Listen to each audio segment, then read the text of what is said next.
Je sais qu'un jour, elle va flancher. Ce papier virtuel prouvera d'abord que j'en avais une. D'ailleurs, je le dis en toute modestie, certains de mes intimes la qualifiaient de pachydermique. Alors, pendant qu'elle fonctionne encore rondement, je vais les colliger. Lorsqu'on m'aura mis au trou, que je ne serai plus rien dans la vôtre, les miens, bien que virtuels, auront peut-être une certaine utilité et qui sait, une quelconque pérennité.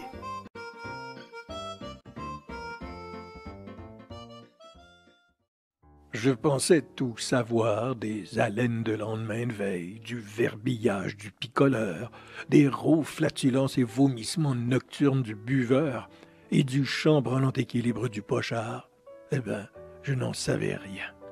Le jour était venu donc de faire mon éducation et d'en apprendre beaucoup plus sur la nature profonde du soulard, et ce, sans jamais mettre les pieds dans une taverne, un pub ou une brasserie.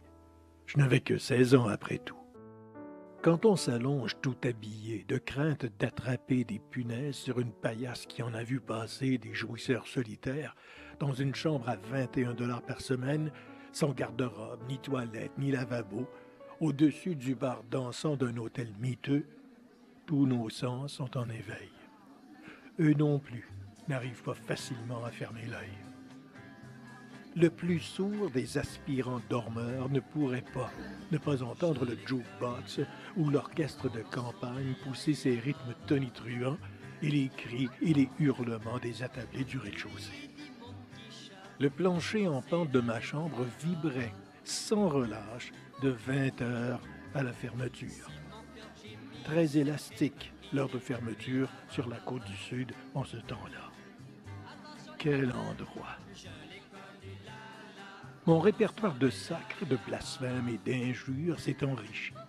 Et que dire de mon minutier d'effets sonores du type érotico-porno-libidineux, fruit d'incessants contacts plus ou moins rapides entre les moins éméchés des soifards et quelques dames rompues à la pompe rapide, de ces ronfleurs nauséabonds aux poches pleines de dollars gagnés sur le chantier de la future autoroute 20 et qui retournaient dans leur foyer les week-ends venus pour honorer affectueusement la femme de leur vie et se rappeler à la mémoire de leur ribambelle d'enfants.